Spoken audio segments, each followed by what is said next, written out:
Hello friends, નવા ગુજરાતી સિરીઝમાં તમારું સ્વાગત છે. આજના વિડીયોમાં આપણે રેપર ક્લાસ શું છે એ સમજવા જઈ રહ્યા છીએ. જ્યારે ઇન્ટીજર, ડબલ, બુલિયન જેવા પ્રિમિટિવ ડેટા ટાઇપ્સ પહેલેથી જ છે તો રેપર ક્લાસની જરૂર શા માટે પડી?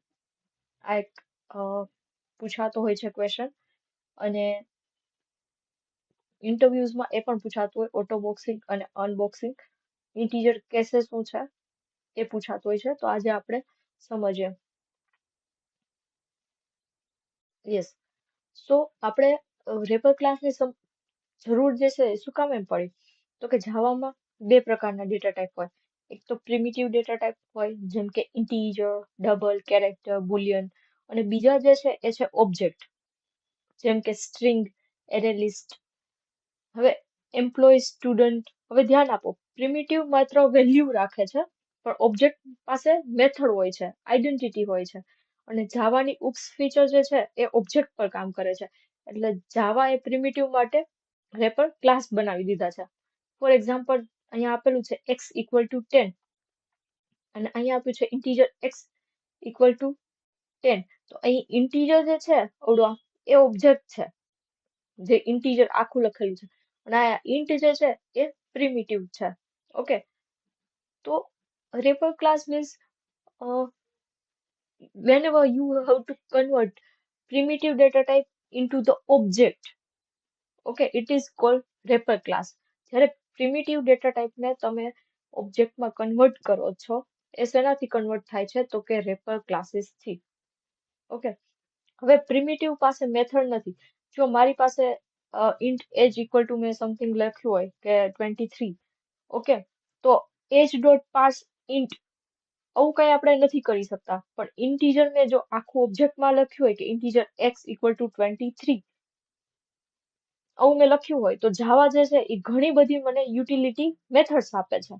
ઓકે, હવે કલેક્શનમાં એક મહત્વની વાત તમને કહું કે કલેક્શનમાં તમે લખો એરે લિસ્ટ અને ઇન બ્રેકેટમાં ઇન્ટ, ખાલી int પ્રિમિટિવ, તો એ ચાલશે? તો કે એ નહીં ચાલે, કમ્પાઇલ એરર આવશે. કારણ કે કલેક્શન જે છે એ માત્ર ઓબ્જેક્ટ સાથે જ કામ કરે છે. એટલે તમે કોઈ બી એરે લિસ્ટ બનાવશો તમારે એમાં લખવું પડશે ઇન્ટીજર. આ રીતે ઓબ્જેક્ટ, આપણે કલેક્શનમાં ઓબ્જેક્ટ સાથે જ કામ કરીએ છીએ, એટલે એમાં ઓબ્જેક્ટ કરવું પડશે. ઓકે, હવે નલ વેલ્યુ. તો નલ વેલ્યુ જો પ્રિમિટિવમાં ઇન્ટીજર સેલેરી ઇક્વલ ટુ આપણે નલ લખશું તો ચાલશે. અહીંયા ઇન્ટીજર સેલેરી નલ લખશું તો એ નહીં ચાલે. પણ જો તમે રેપર ક્લાસ એટલે કે ઇન્ટીજર, અહીંયા integer salary equal to null લખશું તો ચાલશે. કે ડેટાબેઝમાં ઘણી વખત વેલ્યુ મિસિંગ હોય છે, ઓકે, ત્યારે રેપર જે છે એ ખૂબ અગત્યનું છે. રિયલ ટાઈમ એક્ઝામ્પલ તરીકે આપું તો પેશન્ટનો વેઇટ હજુ થયો નથી, તો તમે ઇન્ટીજર વેઇટ લખો, ઇન્ટીજર અને વેઇટ નામનો વેરિયેબલ બનાવો અને પ્રિમિટિવ ડેટા ટાઈપ આપો તો ચાલે. ઓકે, અને જો તમારે કોઈ ડિફોલ્ટ વેલ્યુ આપવી હોય તો તમારે integer weight equal to null આ તમારે રાખવાનું. ઓકે, એનો મતલબ એવો કે વેઇટ હજુ જે છે એ થયો નથી. તો આના માટે રેપર ક્લાસ છે એ ખૂબ જ જરૂરી બને છે. હવે દરેક પ્રિમિટિવ માટે એક એક રેપર ક્લાસ છે. જેમ કે બાઇટ જે છે એનો રેપર ક્લાસ છે કેપિટલ બાઇટ.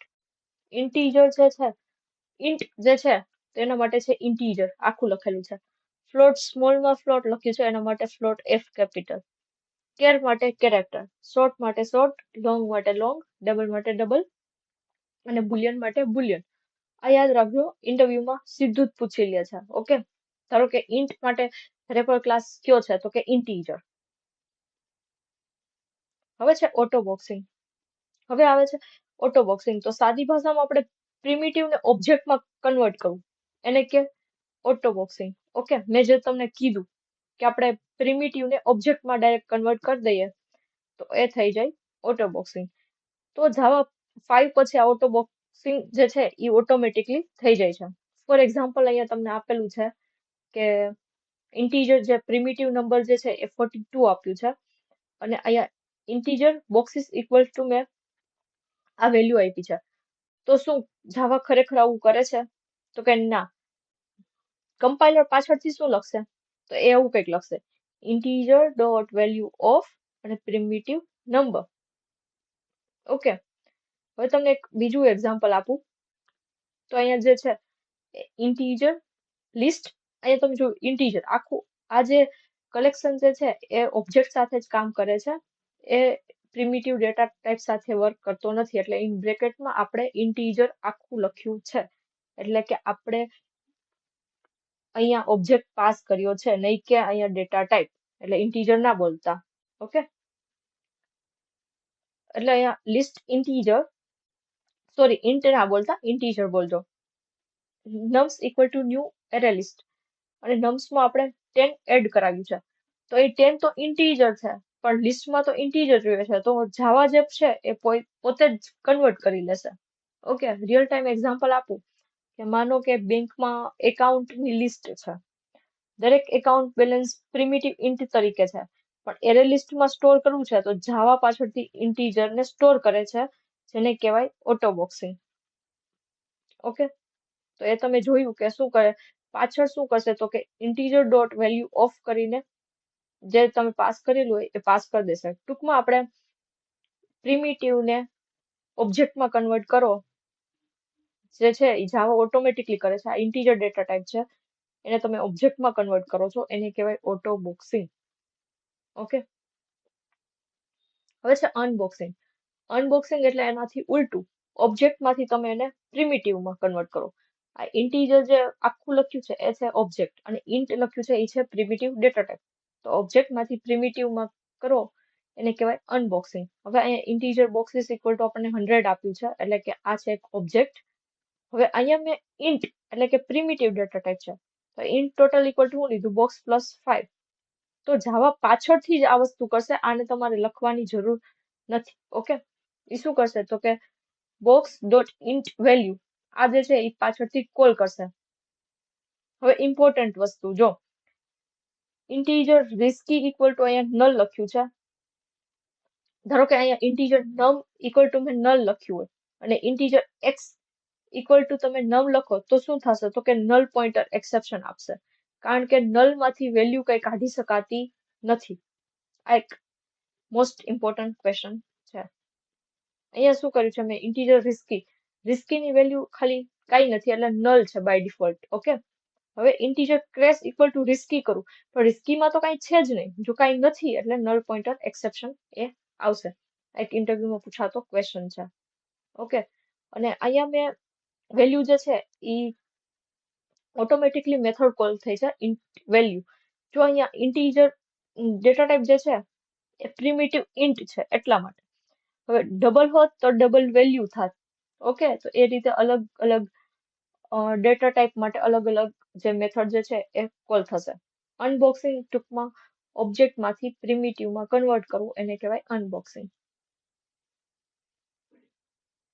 હવે અહીંયા એક એક્ઝામ્પલ આપેલો છે, list of integers scores equal to new array list. અહીંયા મેં સ્કોરમાં એડ કરાવ્યું છે 90. ઓકે, તો પાછળ શું કરશે તો કે આ જે છે ઇન્ટમાંથી ઇન્ટીજર બનાવી દેશે, કેમ કે 90 જે છે એ તો પ્રિમિટિવ ડેટા ટાઈપ છે, અને મેં અહીંયા ઓબ્જેક્ટ પાસ કર્યો છે, તો પ્રિમિટિવ માંથી ઓબ્જેક્ટમાં કન્વર્ટ કરી દેશે, એટલે કે ઓટો બોક્સિંગ થઈ ગયું. એ રીતે અહીંયા પણ એ જ રીતે થશે. હવે મને int first equal to score dot get 0, તો હવે મારે બધું જે વેલ્યુ સ્ટોર થઈ હતી એ તો ઓબ્જેક્ટમાં થઈ હતી, અહીંયા કન્વર્ટ કરી દીધી, પણ મારે જે જોઈએ છે એ પ્રિમિટિવ ડેટા ટાઈપ ઇન્ટીજર જોઈએ છે, તો અહીંયા અનબોક્સિંગ થશે. ઓકે, તો અહીંયા બંને વખત ઓટો બોક્સિંગ થયું, અહીંયા અનબોક્સિંગ થયું. અને હવે અહીંયા તમે ફોર લૂપ લ્યો છો, ફોર ઇન્ટ એસ સ્કોરમાં, તો દરેક લૂપમાં જાવા પોતે ઇન્ટીજરને ઇન્ટમાં કન્વર્ટ કરશે. ઓકે, તો એ ઓટોમેટિકલી થાય છે, તમારે કઈ કરવાની જરૂર નથી. પણ આ એટલીસ્ટ રેપર ક્લાસ શું છે, ઓટો બોક્સિંગ શું છે, અને અનબોક્સિંગ શું છે, આ તમને ઇન્ટરવ્યુમાં ઘણીવાર પૂછાય છે. હવે માની લો કે એક્ઝામ રિઝલ્ટ સિસ્ટમ છે, બધા માર્ક્સ જે છે એ લિસ્ટમાં સ્ટોર થયા છે, કે પેલાના આટલા બીજાના એટલા. હવે આપણે એવરેજ કાઢીએ ત્યારે તો આપણે દરેક નંબર જોઈએ, મતલબ પ્રિમિટિવ ડેટા ટાઈપ જોઈએ, તો જાવા દરેક ઇન્ટીજરને ઇન્ટમાં ઓટોમેટિકલી કન્વર્ટ કરી લે છે. તો અહીંયા મેં કોમન મેથડ આપેલી છે, integer dot parse int string. Okay, string આ જે પાર્સ ઇન્ટીજર જે છે પાર્સ ઇન્ટ, તો એ સ્ટ્રિંગ ને પ્રિમિટિવ માં કન્વર્ટ કરે. અહીંયા મેં લખ્યું છે int equal to integer dot parse int 42, string ને પ્રિમિટિવ int માં કન્વર્ટ કરે છે. ઓકે, આ 42 તમે જોયું છે એ છે સ્ટ્રિંગ, પણ એને મારે કન્વર્ટ કરવું છે પ્રિમિટિવ માં, ઇન્ટીજર વેલ્યુ જોઈએ છે, તો એને તમે આ રીતે લખી શકો છો.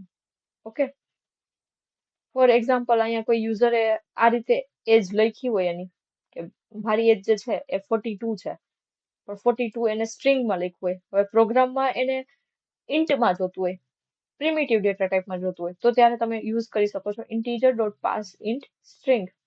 સ્ટ્રિંગ છે એને મારે કન્વર્ટ કરવું છે ઇન્ટમાં.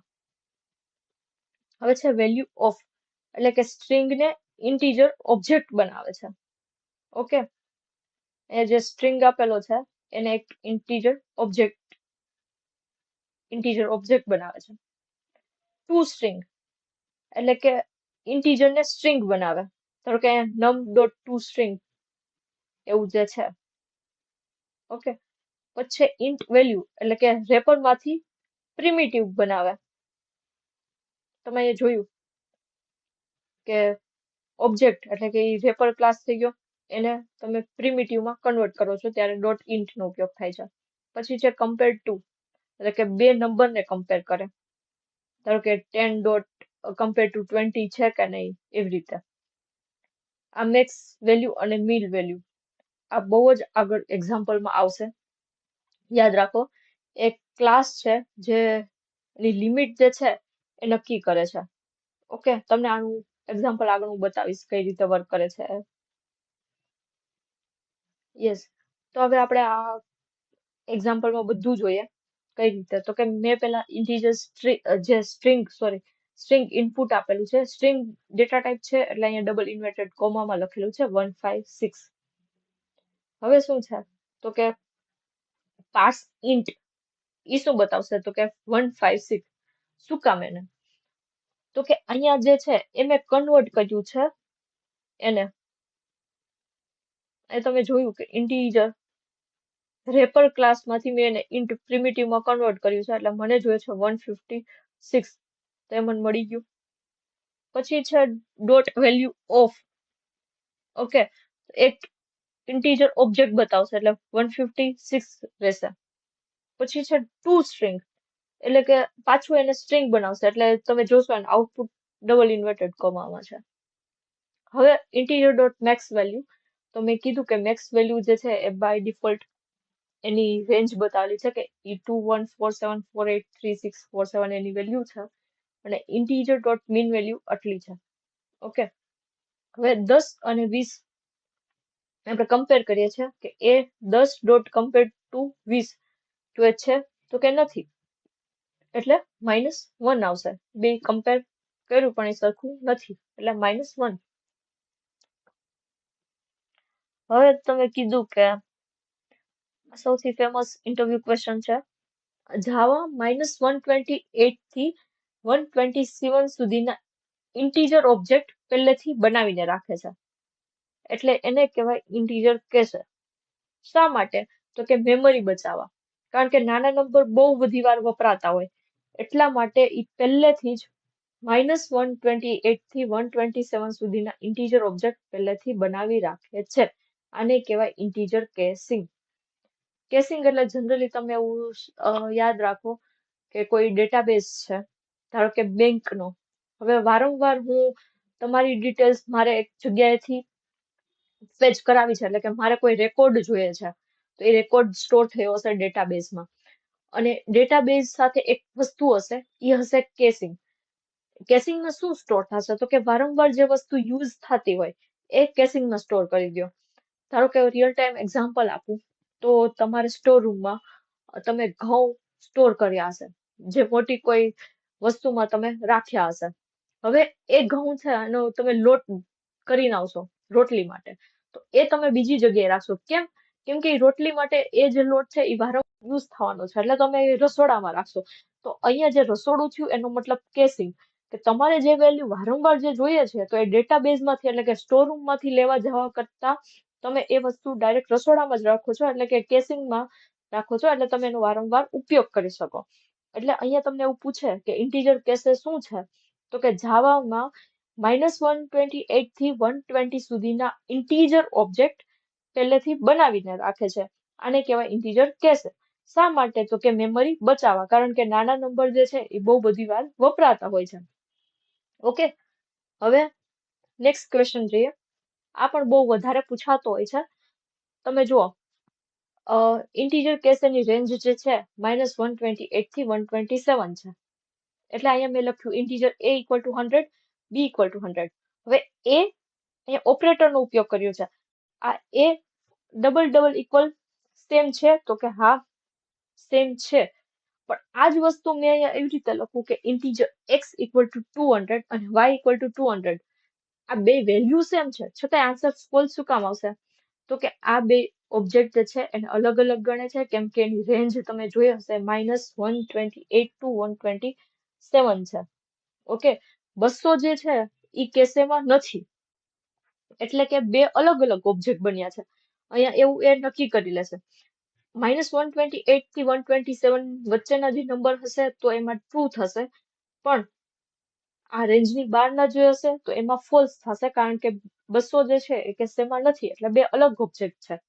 ઓકે, માનો કે તમે ઓફિસમાં 120 સુધીના એમ્પ્લોય આઈડી પહેલેથી મેમરીમાં રાખ્યા છે, તો કોઈ પણ એમ્પ્લોય 100 માંગે તો એને ઈ કોપી આપી દે, પણ 200 માંગે તો એ નવી કોપી બનાવે, કેમ કે એની પાસેથી વસ્તુ છે જ નહીં. તો આવું જ કંઈક છે ઇન્ટીજર કેસે. તો આના માટે શું કરવું કે અહીંયા આપણે 200 હતું તો એ આપણને અહીંયા ફોલ્સ એને આપી દીધો, પણ આ વેલ્યુ તો સેમ છે તો અહીંયા આન્સર તો ટ્રુ જ આવવો જોઈએ. તો હવે એના માટે શું કરવું? તો આના માટે ડોટ ઇક્વલ્સ મેથડ વાપરવી. યાદ રાખો, ક્યારેય પણ ડબલ ડબલ વાળું ઓવડું જે ઓપરેટર છે ઇક્વલ વાળું, એનાથી રેપર કમ્પેર ના કરશો. હંમેશા ડોટ ઇક્વલ્સ વાપરવાનો, કેમ કે એનું આઉટપુટ તમને ટ્રુ આવશે, કારણ કે ડોટ ઇક્વલ્સ મેથડ છે એ વેલ્યુ કમ્પેર કરશે. વેલ્યુ અહીંયા શું છે? x ની 200, y ની 200. ઓકે, એટલે એ વેલ્યુ કમ્પેર કરશે એટલે તમને અહીંયા આવશે ટ્રુ, પણ અહીંયા જે ડબલ ડબલ ઇક્વલ ટુ તમને લખ્યું છે એ આવશે ફોલ્સ. શું કામ? તો કે ડબલ ઇક્વલ ટુ ઓપરેટર જે છે એ રેફરન્સ કમ્પેર કરે છે. આ વિડીયો તમને જો ન સમજાણું હોય આ ટોપિક, તો એ મેં ઓલરેડી ઓપરેટર્સમાં કવર કર્યું છે, તો તમે એ આગળનો વિડીયો તમે જઈને જોઈ શકો છો. ઓકે, હવે આપણે આજે શું શીખ્યા? તો કે wrapper class, auto boxing, unboxing, common methods, integer કેસે અને ઇક્વલ ટુ અને ઇક્વલ્સ નું ડિફરન્સ. ઓકે, તો જો તમને આ વિડીયો ગમ્યો હોય તો એને લાઈક કરો, ફ્રેન્ડ સાથે શેર કરો. Okay, thank you.